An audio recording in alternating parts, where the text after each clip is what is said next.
And so we've been looking in this series about that with men, with human beings, many things are impossible. But the difference of those that have God in their life is that He's the God of the possible.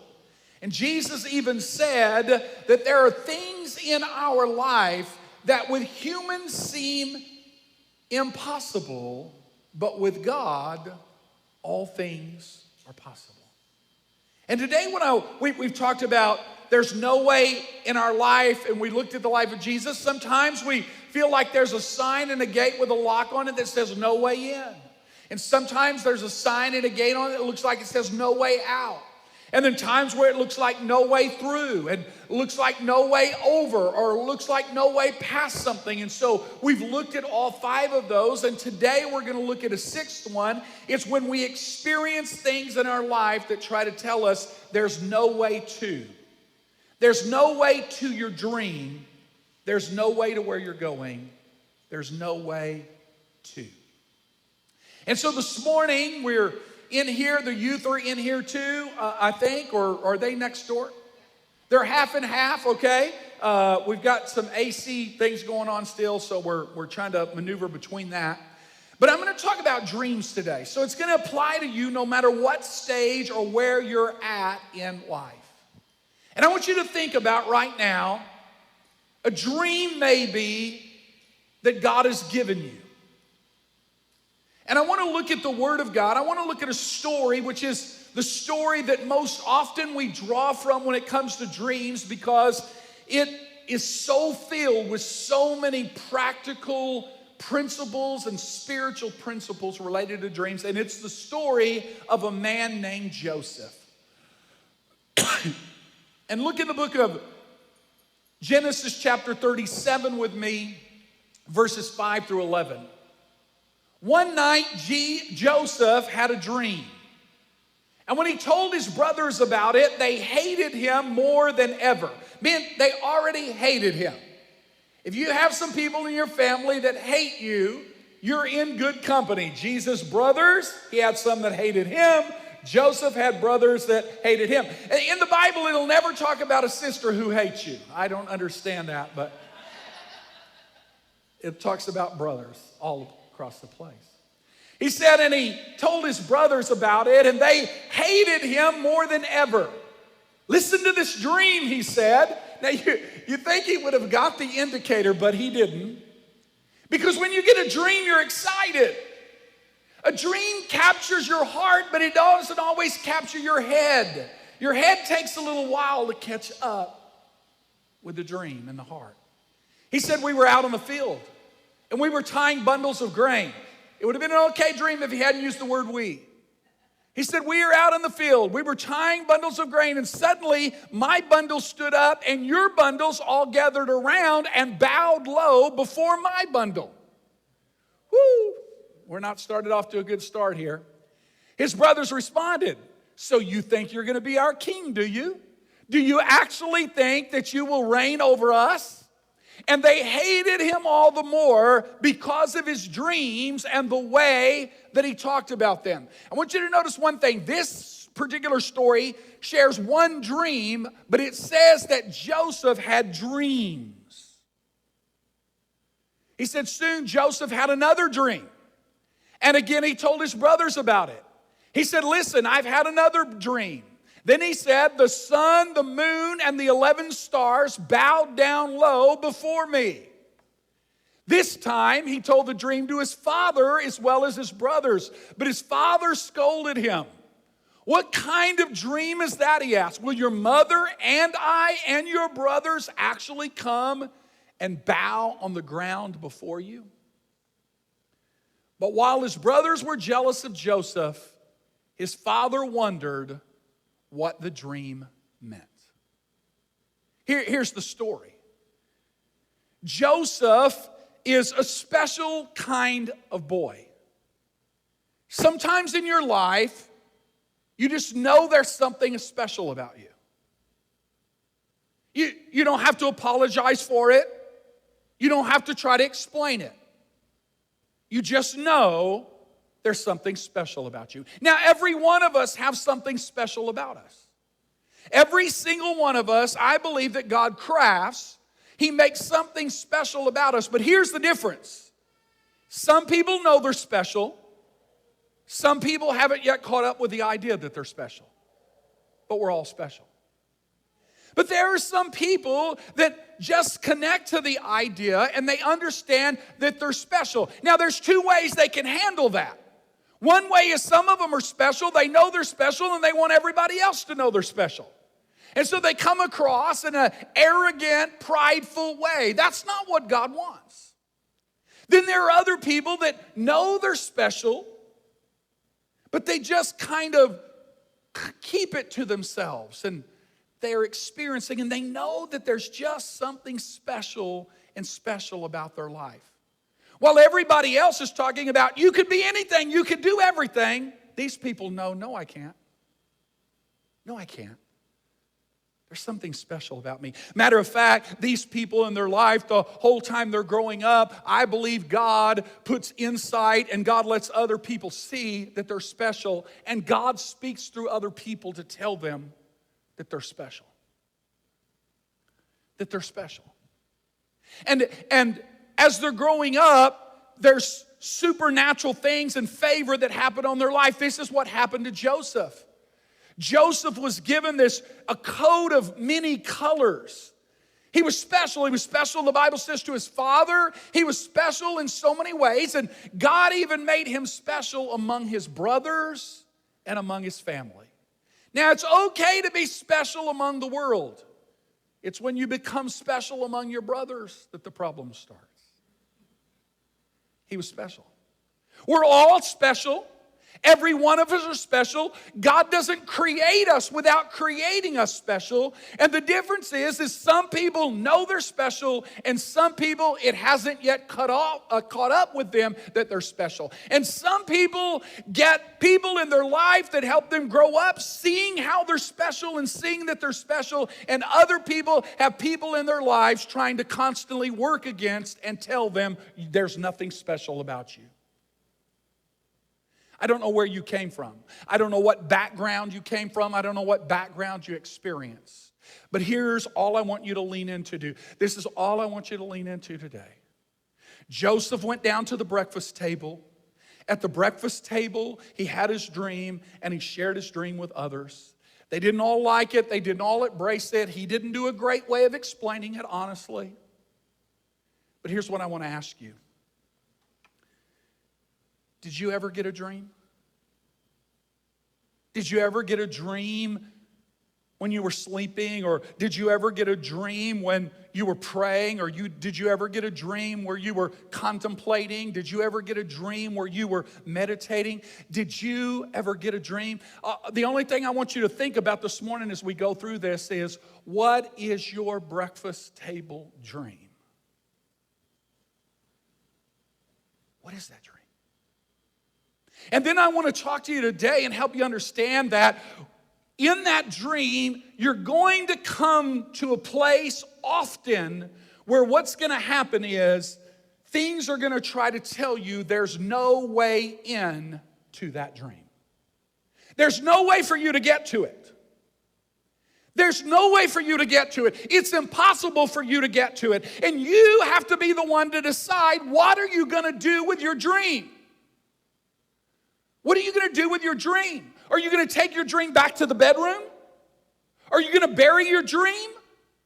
What is it that you're going to do with your dream? Because what you have to know and realize is that if God gave you a dream, God fully intends to bring the dream to pass.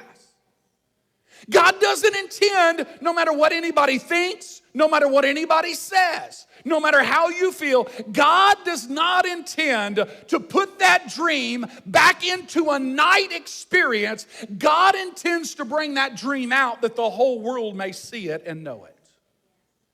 God fully intends to bring that dream to pass because that dream is a part of your destiny. But it becomes impossible. And the story of Joseph shows us that the dream often encounters impossible situations. Because here's the reality. Dreams may happen at night, but dreams don't happen overnight. They don't come to pass easily. They don't come to pass quickly. They don't come to pass in simple ways. When God gives you a dream, you need to make sure, write the dream in stone, but write your plans in sand. Because it's seldom going to turn out the way that you thought the dream would turn out. Everybody had an interpretation of this dream. God's the one who gave the dream, meaning God's only the one who knows what the dream meant. Joseph shares the dream. He has some ideas about what the dream meant. He shares it with his brothers. His brothers automatically interpret it in a confrontational light. And then he gives it to his father, and his father contemplates that it's a different thing. When you have a dream, everybody's going to try to interpret it for you, and everybody's going to try to interpret it in a different way. You're better off waiting until God brings it to pass. Then you'll understand what it's all about, because you'll waste a lot of time yourself and listening to other people who are trying to define your dream. You see, your heart may be big enough for your dream, but your mind seldom is. I promise you that. In other words, your mind thinks it's going to happen this way and this time through this circumstance. You automatically start to connect, and you automatically start to. And here's the thing: is your heart is big enough for your dream, but just remind yourself, your mind is not yet big enough for that dream. I don't care what you think, because you'll have all kind of ideas about how that dream is going to come to pass. And the reality is, it will seldom come to pass that way, but it will come to pass. Four things really that I want to show you this morning that I think we can draw from this and our dreams, the dreams that we have. And I want you not only to think about Joseph's dream, but I want you to be able to think about the dream that you have. Because this Bible was not written to remind Joseph of his dream. It was written to remind you of your dream and to help you with your dream. And so there's a few things that our dreams encounter along the way that try to speak to us, try to show us, try to say there's no way to where you're going. Just stop, turn around. There's no entrance here. There's no exit here.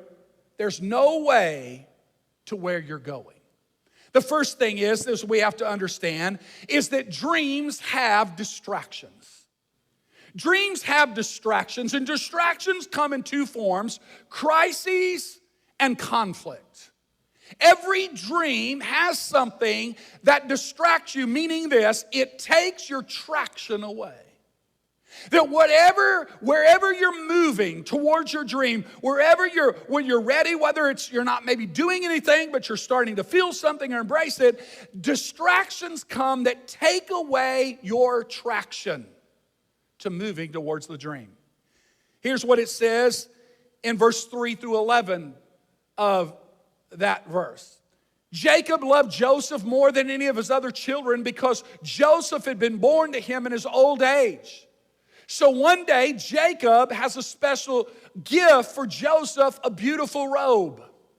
But his brothers hated Joseph because their father loved him more than the rest of them. They couldn't say a kind word to him. One night, Joseph had the dream, and he told it to his brothers. And he said, listen to this dream. We've already read the other part, so we won't go there. Here's the thing. The gift that he had, the specialness that he had, actually became his distraction. It actually became the thing in his life that early on brought crisis and conflict. Crisis and conflict are two things that stop our traction, but they're two things that every dream and every vision is going to go through. Every dream and vision is going to go through a series of distractions. Things that just distract from your traction of being able to move towards. He was 17 years old when he has this vision of future leadership and serving other people. They saw it as him lording over other people. Joseph knew that it was about serving other people, amen? Because leadership is really a gift of service. I tell people I serve through leading. And he was a leader, and he was gifted with leadership. And it was obvious that the dream that God had called him to was a dream of leadership. But every dream, whoever has the dream, has to go to a process of being able to lead that dream. He was 17 years old. And the first thing that he learned was this: not everybody's going to be happy about your dream. Not everybody's going to be happy about your coat of many colors. Not everybody's going to be happy when you get the breakthrough job. Not everybody's going to be happy when you have the life opportunity. Not everybody's going to be happy when you get the home and the land. Not everybody's going to be happy when you experience that breakthrough. Not everybody is going to be happy. Matter of fact, the truth is there will be a small circle of people in your life who are happy when you're happy. And the earlier you are, the younger you are to figure out who those people are and build your life around them, the better off you are and the further you will go in life. Because everybody's not going to be happy about your dreams. And sometimes it's going to be those that are closest to you, like his brothers that said, hold on a minute. Do you actually think? And the truth is, Joseph wasn't thinking that. God was revealing something to him. We also see the same thing in another Bible story in the book of Nehemiah. In the book of Nehemiah, Nehemiah is building a wall. God has called him to go back to build and rebuild a city. Jerusalem is laying in rubble. The walls are torn down. Vagrants are living in it. Animals are devouring it. The people have moved out of the city into the countryside, and it is just absolutely in shambles. God breaks Nehemiah's heart. Nehemiah, who's a cupbearer, he's a civil servant. Now God calls him to be a leader, to go back to Jerusalem and to rebuild Jerusalem. So God calls him now to be a contractor to come rebuild a city. And in the process of that, he has to be part builder, part engineer, part counselor, part babysitter. I mean, all kind of things that go along with that. And he gets there, and the first thing he finds is these three enemies, Sanballat, Tobiah, and Geshem. And they do not let up on him in every possible way. They question him. They question his motives. They question his ability. They question his character. They question everything. It's a constant attack against him. Because here's what has to happen. When you have a dream from God, your dream and you have to go through every one of those tests. Has to go through every one of those tests. A test on character, a test on ability, a test on motive, a test on all of these different things. It has to go through so that God can purify it and work it out. You see, people will work against you. That's where I talked about these two things. That's where the critics come in. That the critics come in. We always know these critics. You share your dream and they're like, oh, you'll never be able to do that. Oh, you'll never get enough money. Oh, you've got the wrong name. Oh, you're too old for that. Oh, you're too young for that. You don't have enough money for that. That's never been done in this town. That's never happened in our family. That's never this. That's never that. And it'll be the critic. And you have all the outward critics, but then the problem is you have all the inward critics too, right? All the inward critics that remind you of what you're incapable of what you don't have the ability to do, of the connections you don't have, and the favor you don't have, and all the inward critics that may say, well, you've got the wrong gender, or you've got the wrong color, or you've got the wrong money, or you've got the wrong age, or you've got the wrong history, or you've got the wrong credit background, or you've got the wrong prison background, or you've got whatever it is. It's all these inner critics that are inside of you. So you have the outer critics and you have the inner critic that is constantly speaking, trying to distract you. You see, even Jesus had it in his life, his family, the religious leaders, even some of his disciples. And then you have not only the critics, you have the conflict. What you do is you have all the problems that work against you. It's amazing when you start out for a dream, all of a sudden everything starts to work against the dream.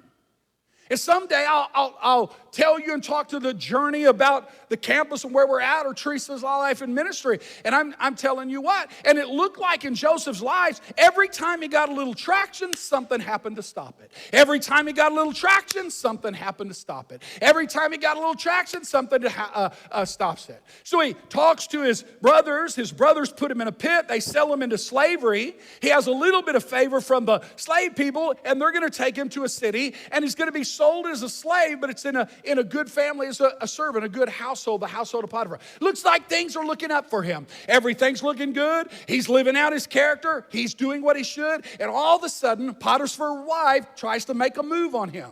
And he tells her, wait a minute, that I'm a man of integrity, and I wouldn't do this to Potiphar. He's been too good to me. And she just continues to entice him, and he rejects her. And when he rejects her, oh my goodness, that turned into a bad day. She twists it, lies, everything. That's why I always say, if you're not married, do not be, or if you are married, do not be in a room alone with a woman or somebody of the opposite sex by yourself. Why? You can trust me. I can trust you. I can't trust the devil. That's who I can't trust. And so wisdom has to tell me. So he's in this situation. It's kind of hard because that's where he's with. She twists it. She comes up against him, and he gets thrown into prison. Wait a minute. My life was just... Has that ever happened to you in your business, in your life? It's like the breakthrough. Yes, it's about to happen. Man, it's coming to pass. You have a conversation with somebody, and it comes to pass, and then all of a sudden, something comes out of nowhere that stops it and distracts it. And then you recover from that. Then he recovered from that. He's in prison. He's going to make the best of it. He's special, even in prison. They notice he's special. They put him in charge of everything. He's special. And so they recognize him. And then all of a sudden, there's this guy he's talking to. There's a butler and a baker in there. He's talking to them, and they said, listen, you're so special. When we get out of here, we're going to help you. Have you ever had somebody that's going to help you, and then they forget you? Like they get what they want, and maybe you even help them to get what they want. That's what he did. And then they forget you. And they forgot him. And it was one thing after another, after another, after another. You have those life situations, your entrepreneurial dreams, dreams of ministry, family dreams, educational dreams, your creativeness and your creative dreams, the things you've drawn, the things you've believed. Career changes, your age, innovation, change that you think needs to come forth. You see, all of that encounters critics and conflict. And here's what you've got to learn to do. Don't pray for your enemies to die. Pray they live a long time so they can see they were wrong. Don't pray for conflict to not come, because conflict is going to teach you so many lessons an MBA cannot teach you. The second thing is dreams not only have distractions, but dreams have delays. Dreams have delays. And delays come in the form of seasons and setbacks. And that's what I was just talking about. When God gives you a dream, you better get a bigger calendar. Because it's going to take a while for that calendar to come to pass, for that dream to come to pass in your life. You see, here's what we don't understand, that when God gives us the dream, that's just the seed. That's just the beginning. It's going to take some time for the seed to show, then to grow, and then to produce its fruit. Genesis 39, verse 1 through 5, and then 41, verse 1. It says, when Joseph was taken to Egypt by the Ishmaelite traders, he was purchased by Potiphar, an Egyptian officer. And Potiphar was the captain of the guard of the Pharaoh, the king of Egypt. Ooh, it's looking up here. It is looking up here. He said the Lord was with Joseph. That's even better. So he succeeded in everything he did. He's special. And he's just special. And he served in the home of this Egyptian master.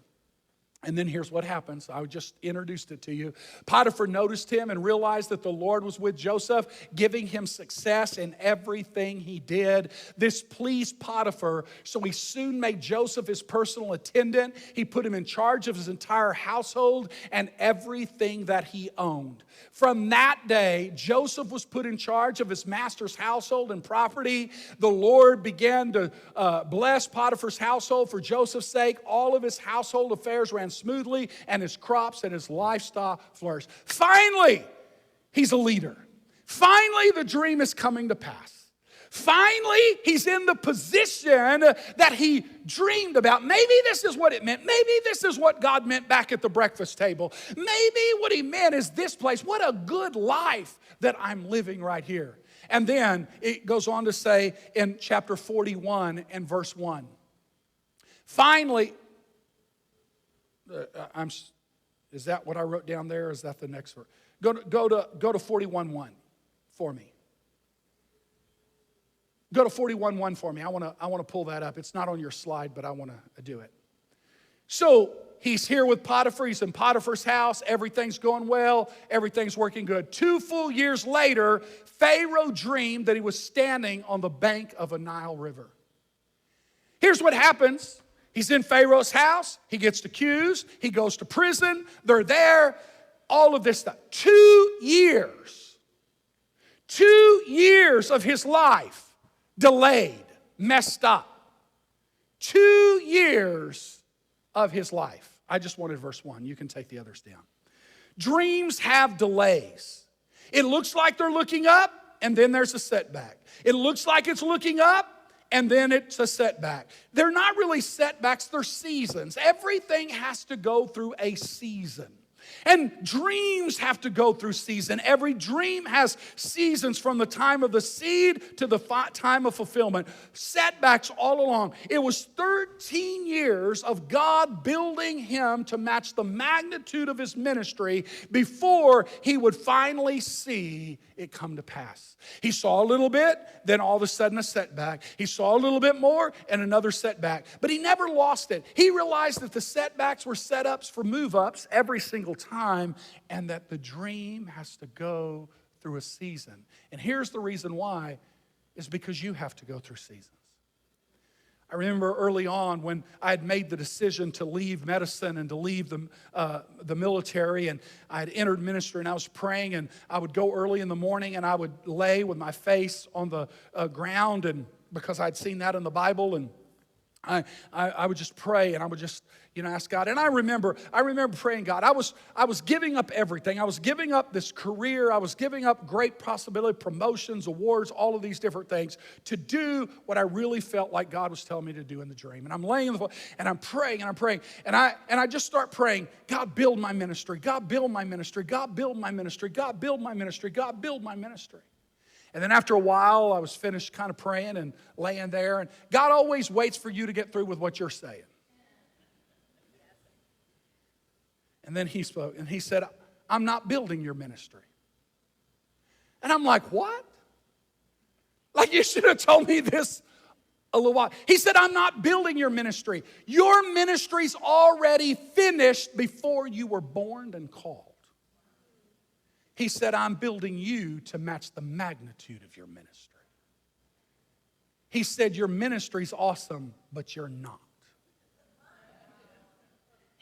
I need to build you to be able to do this, to be able to have it and handle it and steward it in the right way. You see, that's what was going through Joseph. I don't know a lot about what was going on in Joseph's heart in those years. There could have still been bitterness towards his brother's bitterness, but God knew something, that here's what's going to happen. Between the breakfast table and the dinner table, when his brothers first come to him, that's a span of 22 years.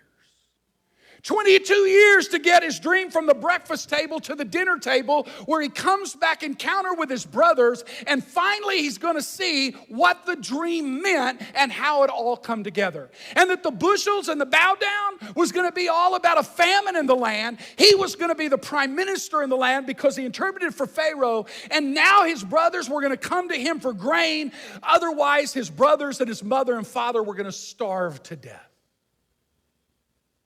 22 years. Some of you aren't even that old. 22 years from the breakfast table to the dinner table. Because of delays. Dreams have delays in our life. There's going to be a lot that's happened. And 13 years later, he's finally there with the Pharaoh. He's finally there in the Pharaoh's house. Good things are happening for his life. And you see, it's never about the dream. It's about the person that we're becoming. It's the same thing what happened with David when David was to the throne. David was anointed to be king when he was 17 years old. He didn't become king over all of his kingdom until he was 30 years old. And halfway, 5.5 years, he was reigning. It took him 5.5 years to reign over half of the country, but the other half of the country wouldn't come under his leadership, and that was another 7.5 years. There's something worse than your dream never starting, and it's this: when your dream gets stuck. Anybody in the middle of their dream where it's stuck right now? Like where it's just kind of on pause? Like it's good and you don't want to say it's not good, and you don't want to be grateful because God has brought you through so much and he's blessed you so much, but still inside your heart it's like, but I still know this is not where it's going to be. Like, and everybody's around telling you should be just satisfied. You should just be happy.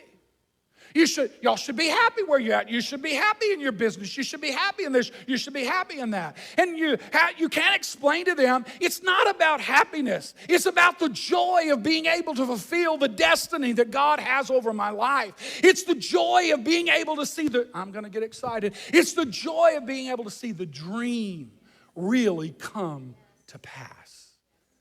And your dream gets stuck. You get stuck. He was stuck 7.5 years.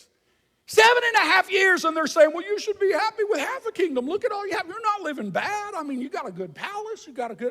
This is a good life. He knew this is a good life, but this is not my life. This is not my life. This is not the life that God designed for me. You see, you got to remember this. Delays are preparation, not punishment. Delays are preparation, not punishment. God is not punishing you during those times. God is preparing you. But here's one of the first things the enemy will try to say is you're being punished. Maybe you didn't do enough. Maybe you didn't give enough. Maybe you haven't tried enough. Maybe you didn't work enough. And you'll start to hear critics thinking it's all about you. But here's the reality. It's not all about you. It's all about God being glorified and what God can do through you. So the delay is preparation, not a punishment. Dreams have timelines, not deadlines. They have processes you go through, but they don't have deadlines. If you put a date on your calendar that the dream was supposed to come to pass and the dream didn't come to pass, change the date. Don't change the dream. Change the date. Don't change the dream. Keep the dream. Get a bigger calendar. Keep the dream. Get a bigger timeline. Keep the dream. Chill. Relax. Keep it happening. Because it's during those delays and you'll be wondering, maybe I did do the right thing. Maybe we didn't do that. Maybe go. And you'll be double-minded. And you'll go back and forth and double-minded and double-minded and double-minded. If you'll slow down enough, the Holy Spirit will slap you one day. And he'll say, I didn't tell you to do that. I didn't tell you to do that. I didn't tell you to do that. I told you to do this. And I've got a way to bring it to pass. And you'll try to work everything and finagle everything. And here's what will happen. You'll wind up with an Ishmael, not an Isaac. You'll buy an Ishmael car, an Ishmael house, get an Ishmael job. And what will happen is that wasn't God's perfect plan for your life. It was Isaac. And you'll be taking care of Ishmael the rest of your life because you couldn't wait on an Isaac to happen. Don't downsize your dream, folks. Don't downsize your dream. You don't have to downsize your dream. You have to upsize your faith and upsize your mind to get to where God's going. And here's the third thing this morning. Are you getting anything out of that? Well, let me just talk about detours. I don't care if you're getting anything out of it. I'm preaching it anyway. It has delays. You all know that. Here's how it shows up in real life. Business ventures. that don't go as fast as you want, as well as you want. Just about the time you're getting really good, you find out somebody else in town had the same idea and opened it up. And they even used your ideas.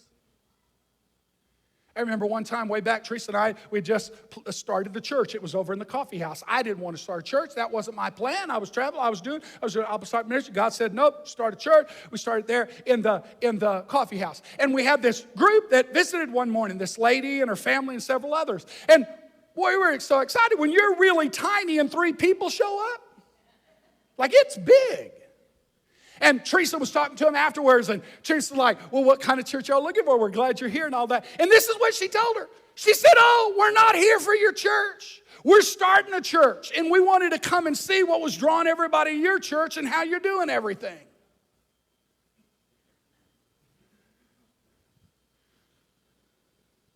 She'd been better off telling me that than telling Teresa. Teresa was nice to her. They tried, they struggled, all kind of different things. God bless them. But here's the reality. I know how it feels. I know how you feel. I know how you feel when you've got your dream, you've got what you heard from God, you've got what you said from God, and then all of a sudden somebody else is going to do. And they may even move right down the street from you, and they'll start doing it, and they'll start trying to do it. Here's what I want to tell you. If it's a dream from God, I don't care what they do. I don't care what they try. You're special. You have a special dream. The way you do it, nobody else can do it that way. The way God will bless it for you, He cannot bless it for anybody else. He can bless them. That's wonderful. That's great. But God still has His plans for you. You've got to be like the old-time owner. He had the little store, the general store in this community. Nobody else was around. A lot of people began to move in it. They built subdivisions. So all of a sudden, Walmart announced they're coming to town. And at the same time, Kmart announced they're coming to town. And Walmart built a big building on one side. And Kmart built a big building on the property next to him, because generally where shoppers are, they want to have the same businesses kind of in the area. And so here's little businesses in the middle. They put out a big sign in front of Walmart, grand opening on this day. Kmart said, that's a good idea. They put out a big sign that says grand opening on this day. He put up a big sign, grand opening, enter here.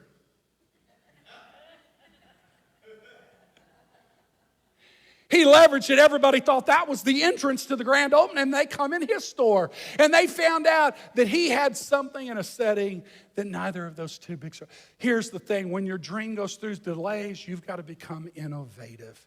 Here's the third one here we need to close with today, is that dreams have detours.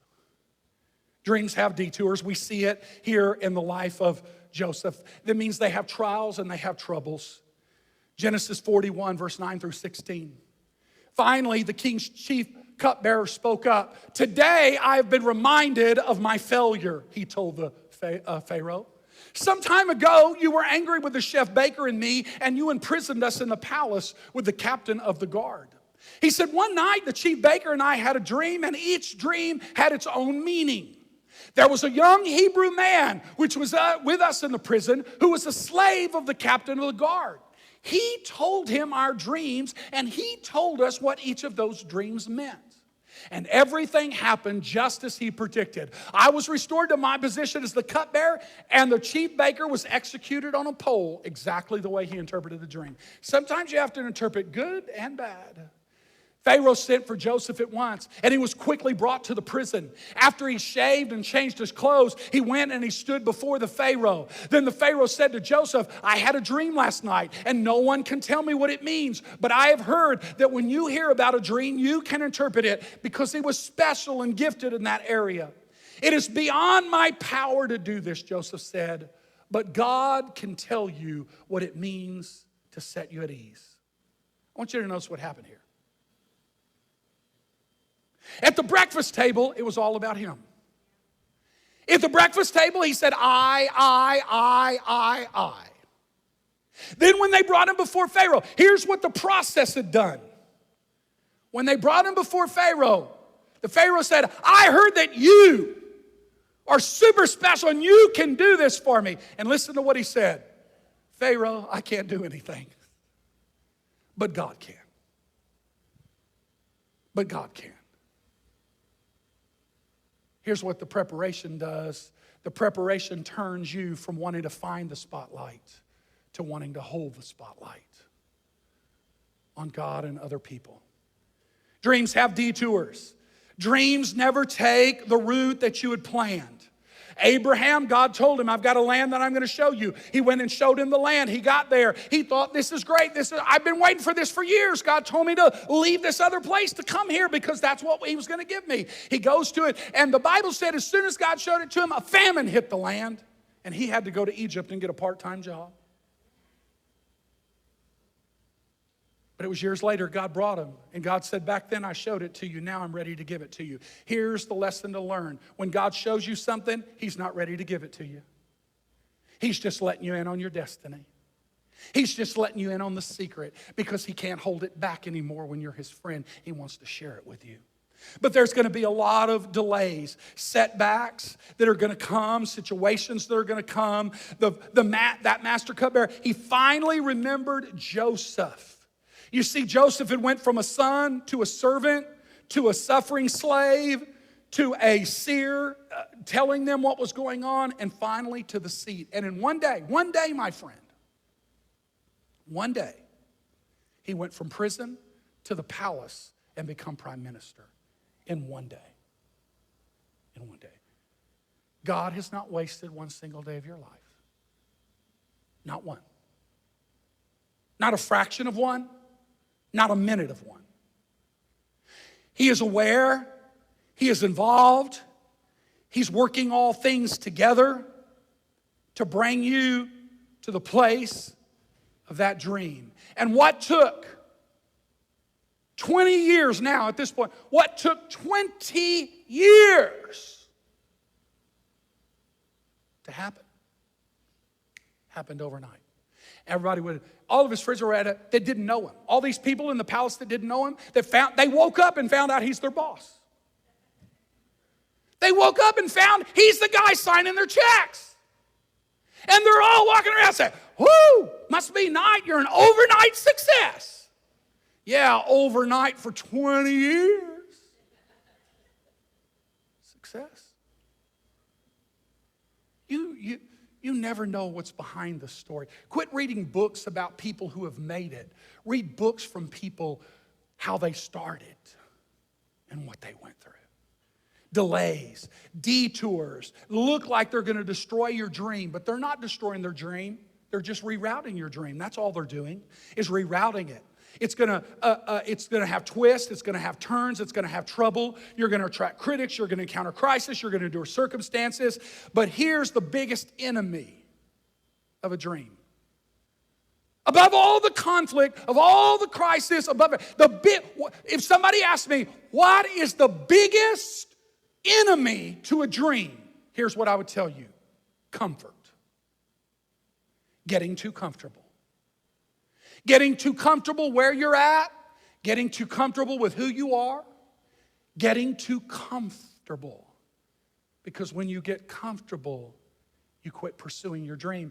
And so that's why God has to do, kind of like the father eagle has to do when he has to pull the feathers out of the nest to kind of make it a little uncomfortable. There's something about discomfort that makes us think again, move again, sacrifice again, lose some sleep again. Even Jesus had detours. The detours at the cross. And he said, Father, why have you forsaken me? And he had to go through the detour of death and resurrection. You see, the thing about dreams is dreams will keep you on your toes and on your knees at the same time. Life. How does it play out in life? Health setbacks, financial crisis, obstacles, challenges. Just about the time you've got enough money saved in your account and you're there. Dave Ramsey, be proud of you. You're ready to send him an email. You got $1,000. What is it baby step money or something? I don't remember. He's good for people struggling, but he's not good for people building business. I'll just tell you that. But anyway, most people need Dave Ramsey. They don't need Robert Kiyosaki. They need Dave Ramsey first.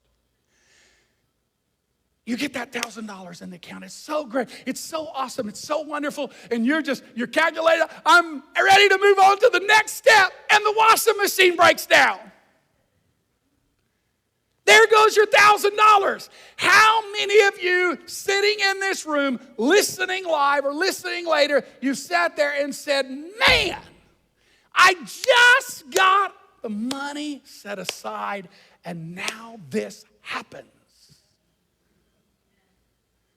I always say, praise God you had the money set aside. What kind of situation would you have been in if you didn't? And remember, the $1,000 is not an emulation fund. It's an emergency fund. It's made for stuff like that. You see, you'll have financial crisis, legal troubles, family crisis, natural disasters. All kind of things can come and detour you. And here's the last thing that I want to close with, which is that this is the good part. This is the good part. Yeah, dreams have delays, they have distractions, they have detours. But here's the good news on this slide. Dreams have a day. They always have a day they come to pass. They always have a day. The rest of the story was that here he is. He's in the palace. Famine. God gives him a wise idea of how to manage economically. Then his family, his brothers come. They need his help. He realizes who they are. They realize who he is. They think he's going to take revenge. He said, listen, I've grown up since we were boys at the breakfast table. I'm not going to take a revenge on you. What you meant for evil, God's turned out for good in my life. So it's okay. I see the outcome. I'm not worried about what the input was. I see the outcome and what God's done. There will always be a day. The psalmist, David writes in one chapter, he writes a song and he writes a song. There shall be a day, there shall be a day, there shall be a day, there shall be a day. And then a few chapters later, he writes a song that says, this is the day the Lord made. This is the day the Lord promised. Your there shall be a day is going to be turned into, this is the day. This is the day of the Lord. This is the day of what God has promised and what God's wanted for my life. There's a lot of days in your life that says, there shall be a day. There's a lot of days in your life that say, this is the day. And there's a lot of days in between that says, that was a hell of a day. Because all hell broke loose against me. There are going to be a lot of days that came from hell on your way to your dream of heaven. There's going to be people that try to hold you down into their little circle, their little idea of who you are, their little idea of what you do. They're going to try to keep you in the neighborhood. They're going to try to keep you in the group. They're going to try to keep you in the job. They're going to try to keep you in all of that. Something has to happen inside of you that says, I'm a dreamer, that there's something special about my life. There's something special about what God has planned for me, and I'm not going to live in that place. I'm not going to listen to all of those that may be around me who are jealous, who do not have my best. They'd rather me be here and serve their dream than me to have my dream. In your life, there's going to be a lot of things they're going to try to tell you. No way to it. No way to it. But God says, yes, there is, or I never would have said it.